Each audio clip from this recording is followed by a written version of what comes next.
So hello everyone. आप लोग सभी लोग सोच रहे होंगे कि मैं इतने टाइम से कहाँ थी, कहाँ फंस गई थी, या इतने टाइम से मेरे ब्लॉग्स वगैरह क्यों नहीं आ रहे थे। आई नो कि मैंने 100 डेज डिसिप्लिन चैलेंज लिया था और मैं उसके वीडियोस बना ही रही थी। इवन मैंने अपना पहला ब्लॉग भी डाला था, बट मेरे साथ सिचुएशन ऐसी हो गई कि मैं क्या ही बोलूं। But anyways, so hello everyone, my name is Hema Dole. Welcome to my YouTube channel Life Canvas Hema. So आज मैं यही बताने के लिए आज फाइनली मैं ये वीडियो बना रही हूँ क्योंकि it's my come back guys. मैं कंटिन्यू करने वाली हूँ अब। सो एक्चुअली मैं अपने 100 डेज डिसिप्लिन चैलेंज का जो मैंने चैलेंज लिया था उसका मैंने पहला ब्लॉग बनाया था। और दूसरा मैंने मतलब कि रिकॉर्ड करके रखा था, मुझे एडिट वगैरह करना था उसका वीडियो। बट मेरे फ़ोन में ना कुछ इश्यूज वगैरह आ गए थे, तो मुझे अपना फ़ोन जो है ना सुधारने के लिए डालना पड़ा। तो वहाँ पे 2-3 दिन ऐसा हो गया था, मतलब कि वहाँ पे ऐसा रखने का वो भैया सुधार रहे थे मेरा फ़ोन।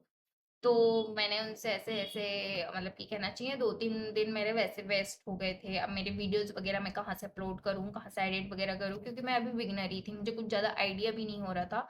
एक्चुअली में मेरे फ़ोन में ना पानी वगैरह चला गया था, मतलब कि काम करते-करते वो पानी उसमें चला गया था, तो उससे बहुत प्रॉब्लम हो गई थी। उसके स्पीकर वगैरह कुछ में भी आवाज़ वगैरह अच्छे से नहीं आ रही थी। अब इसके बाद में जैसे कि आप लोग सभी लोगों को पता होगा, ये शायद मैंने पता नहीं बताई हूँ या नहीं, कि मैं जॉब भी करती हूँ। हम लोगों का एक मेकअप स्टूडियो है, मतलब मेरा तो नहीं है, ऑनर हमारे यहाँ पे मेरी दीदी हैं, मतलब उनका नाम दीपा गोल्डार है। तो मैं वहाँ पे एज असिस्टेंट वर्क करती हूँ, सखिया मेकअप स्टूडियो में एज असिस्टेंट मैं वर्क करती हूँ। तो मेरा फ़ोन वहाँ पे सुधरने के लिए ऑलरेडी डला हुआ था। एंड यहाँ पे ना हम लोगों के वेडिंग सीजन्स वगैरह आ चुके थे, मतलब कि शादियों के सीजन्स वगैरह आ चुके थे। तो मतलब कि अब ऑफ कोर्स भाई पार्लर है तो रश तो कितना ही होगा, है ना। हर दिन का बहुत काम होता था और इस बार तो इतने ऑर्डर्स वगैरह आते थे, मतलब कि मेकअप के ऑर्डर्स, ऊपर से फेशियल, ऊपर से वैक्सिंग, बहुत सारी चीजें थी, है ना। तो इतना रश हो गया था, इतना रश हो गया था कि मतलब कि मैं आती थी यहाँ से, हम लोग दिन भर काम में लगे रहते थे, हम लोगों को खाना खाने का टाइम भी नहीं मिल पाता था, हम लोग खाना भी नहीं खा पाते थे। और मतलब कि इतना ज़्यादा रश हो गया था, बहुत ज़्यादा ही। तो ये सारी चीज़ें हो गई थी। तो अ, हम लोगों ने फिर मतलब कि ये सब चीज़ें हो गई। फिर मैं यहाँ से ना घर जाती थी, घर जाके फिर अपने घर के काम वगैरह करती थी। घर के काम वगैरह करती थी, वहाँ पे खाना वगैरह बनाती थी और फिर रात को मतलब इतनी ज़्यादा थक जाती थी कि रात को मेरे को बिस्तर पे लेटती थी और सो जाती थी। मतलब मन ही नहीं करता था मेरा कि मैं फ़ोन उठाऊँ, मैं अपने वीडियोज़ रिकॉर्ड करूँ, फिर उसका एडिट करूँ, उसका ये बनाऊँ। और ऊपर से आई am a mehndi artist also, कि मैंने अपनी खुद के हाथों में मेहंदी लगाई है। So I am a mehndi artist also, तो मुझे ना मेहंदी के ऑर्डर्स वगैरह भी मिलते थे। अब भाई सभी के सीजन्स होते हैं, है ना। अब सभी के सीजन से तो हमारे भी सीजन से, अब हमने सोचा कि यार अभी नहीं कमाएंगे तो कब कमाएंगे, है कि नहीं।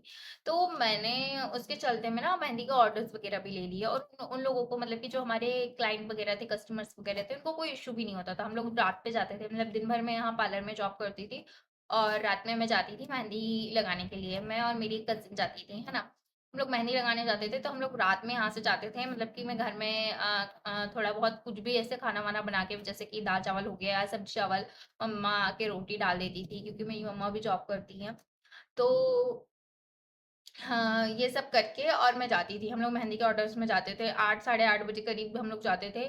हमको मतलब कि ब्राइडल, पहला दिन हम लोगों ने ब्राइडल का लिया था, तो हमको रात के 4 बज गए थे, मतलब कि सुबह के 4 बज गए थे। फिर उनकी फैमिली से हम लोग को कोई छोड़ने के लिए आया आता था, मतलब कि कोई छोड़ने के लिए आया घर। उसके बाद में हम लोग की सिर्फ़ 2 घंटे नींद होती थी, मतलब मेरी तो ऑफ़ कोर्स 2 घंटे ही नींद होती थी। और फिर मेरे को क्योंकि यहाँ पे 11 बजे तक किसी भी हाल में पहुँचना होता था, यहाँ पे जॉब करना है तो भई किसी भी हालत में मुझे पहुँचना ही होता था, क्योंकि यहाँ पे भी ऑलरेडी बहुत ज़्यादा रश होता था। और ऊपर से अगर कस्टमर के कॉल आ गए कि नहीं हम लोग को आज अर्जेंट इतनी जल्दी काम कराना है, या अर्जेंट एंगेजमेंट का इतना बजे मेकअप है, या 9 बजे का, 10 बजे का, 8 बजे का इतना मेकअप है, तो हम लोगों को मतलब कि जल्दी अपना स्टूडियो ओपन करके और फिर जल्दी आना पड़ता था। मतलब कि जो बची कुची मेरी नींद भी होती थी ना, वो भी नहीं हो पाती थी। तो इसी के चलते ये सारी सिचुएशन हो गई, तो मेरे मेरे को ना टाइम ही नहीं मिल पाता था कि मैं अपना वीडियो रिकॉर्ड करके एडिट करके डाल भी पाऊँ। तो ये सारी सिचुएशन हो गई थी। इसी के साथ-साथ में अब मेरे साथ और भी बदतर चीज़ें होने वाली थी कि मेरी कज़िन की वेडिंग। उसकी वेडिंग फिक्स हो गई थी, उसकी शादी फिक्स हो गई थी। जो कि बहुत खुशी की बात थी, ऐसा कुछ वो नहीं था, बहुत खुशी की बात थी, बट उसका पूरा का पूरा प्रेशर मेरे ऊपर आ गया था। मतलब कि शॉपिंग जाना है तो, क्योंकि गाड़ी अब मतलब कि मेरी दोनों, मतलब जो मेरे कज़न हैं उनकी 2 सगी वाली बहनें हैं।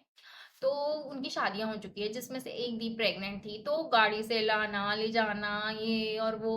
तो हम लोग रात में जाते थे, क्योंकि दिन भर तो मैं यहाँ बिज़ी रहती थी और धूप अलग रहती थी, तो हम लोग रात में जाते थे शॉपिंग करने के लिए।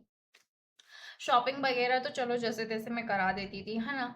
अब उसके बाद में अगर उस घर में आप, मतलब कि ऐसे किसी घर में हो और अब आप उनके घर में एक एक इकलौती एक ऐसी लड़की हो जिसको सारा काम आता है, बोले तो ये इन सारी चीज़ों का।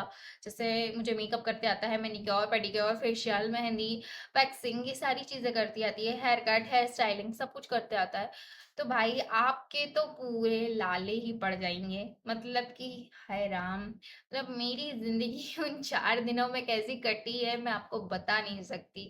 मतलब मैं यहाँ पे पार्लर में जॉब करती थी, फिर उसके बाद मैं घर जाती थी, घर में खाना बनाती थी, फिर अपने मेहंदी के ऑर्डर्स लेती थी, फिर उसके बाद में मेरे कज़िन की भी वेडिंग आ गई, तो वहाँ पे अपना कज़िन जो मेरा भैया दूल्हा बनने वाला था, उसका फेशियल करती थी, फिर उसके बाद में उसकी दोनों बहनों के फेशियल करती थी। उसके बाद में भाई जब बारात का टाइम आया ना, मैंने क्या सोची थी कि हम लोग शॉपिंग वगैरह कर रहे थे, तो मैंने बहुत अच्छी-अच्छी चीज़ें वगैरह खरीदी थी। तो मैंने सोचा था कि आप लोगों को दिखाऊँगी करके, आप लोगों के साथ वीडियोज़ बना के शेयर वगैरह करूँगी, है ना? ऐसा कुछ भी नहीं हो पाया। गेट रेडी विथ मी करूँगी, ऐसा कुछ भी नहीं हुआ है। एक चीज़ भी नहीं हुई जो मैंने सोची थी।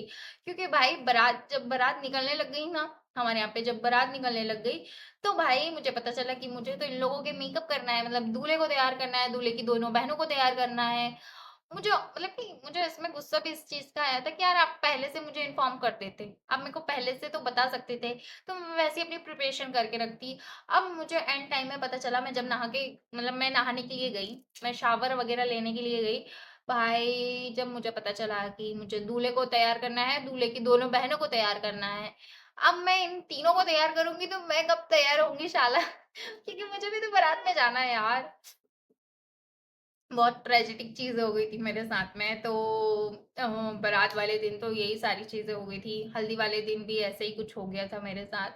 तो मतलब कि ऊपर से मेरे खुद के ऑर्डर्स वगैरह भी चल रहे थे। मतलब कि अब मैं यहाँ पे जॉब तो करती हूँ, बट मैं खुद के ऑर्डर्स वगैरह भी लेती हूँ, साइडर मेकअप के, साइडर मेहंदी के। मतलब मेहंदी तो हम लोग ब्राइड ग्रूम सभी को लगाते हैं, बट साइडर अभी तो मैं ऑर्डर वगैरह लेने लग गई हूँ। तो मेरे मेकअप के भी ऑर्डर्स थे, मेरी मेहंदी के भी ऑर्डर्स थे। तो जिस दिन हमारे यहाँ पे हल्दी का कार्यक्रम था ना, उस दिन मेरे साइडर मेकअप थे।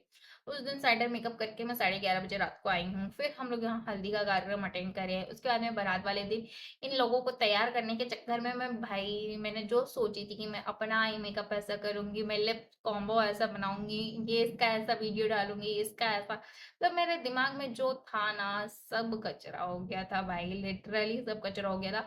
मुझे मात्र पता है 2 मिनट लगे थे। वो तो अच्छा हुआ कि मैंने सारी अपनी चीजें तैयार करके ऑलरेडी रख दी थी कि मुझे बस फटाफट वेयर करके और निकलना है।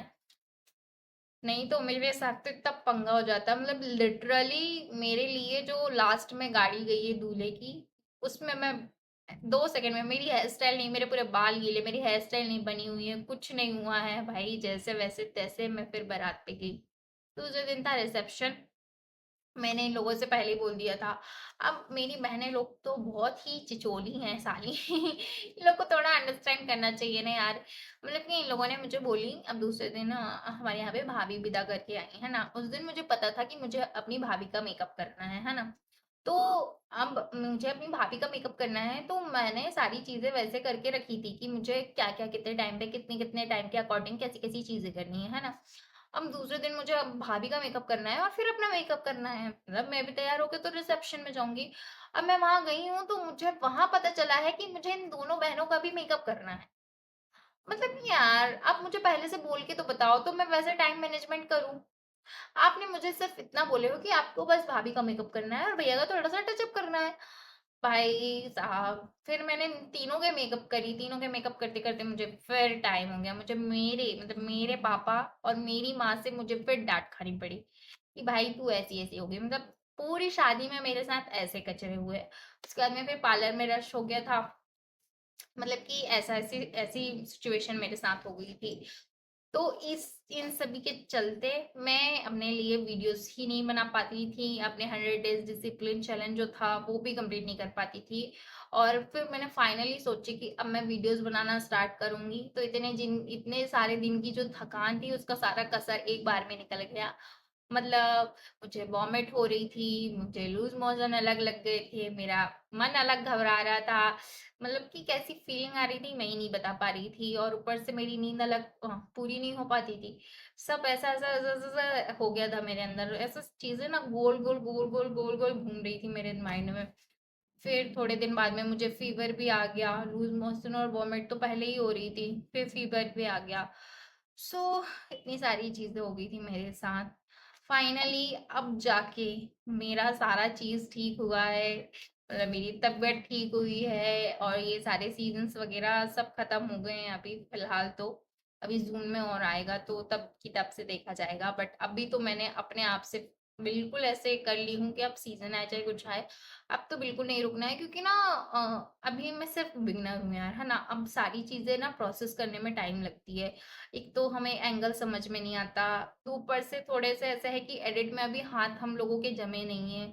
अभी मतलब कि बहुत सारी चीज़ें अभी सीखना बाकी है, तो ये सारी चीज़ें ना अभी उतनी अच्छे से आती नहीं। तो ऐसा हो मतलब कि ऐसा हो ही नहीं पा रहा था कि मैं फट-फट यहाँ रख दूँ और मेरी इस चीज़ के वीडियोज़ बन जाए, मैं फट-फट वो कर दूँ, इस चीज़ के मेरे वीडियोज़ बन जाए। हो ही नहीं पा रहा था ऐसी चीज़ें। बट करूँगी नहीं तो आएगा कैसे? बट इस बार में मुझे ये चीज़ समझ में आई कि डिसिप्लिन का मतलब ये नहीं होता ना कि आप रुक जाओ तो वो छूट ही गई चीज़ें। बिल्कुल भी नहीं, है ना? इस बार क्योंकि मैंने आलस नहीं करी, मेरा आलस ने नहीं छोड़ा मेरा चीज़। मतलब मेरा जो चैलेंज था वो मेरी आलस की वज़ह से नहीं गया।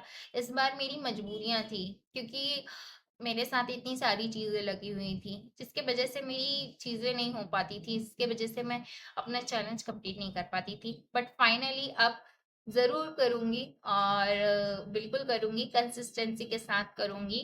और इसी के साथ अब मैं अपना फाइनली कमबैक कर रही हूँ। ये तो अब मैं अपना फाइनली कमबैक कर रही हूँ अपने यूट्यूब चैनल पे। सो अब जाके मैं अपने कल से अपना वीडियोस वगैरह फिर से डालूंगी। सो प्लीज़ मेरे साथ ऐसे ही बने रहिएगा और मेरा सपोर्ट करते रहिएगा। एंड प्लीज़ मुझे फॉलो और सब्सक्राइब करिएगा। Bye bye.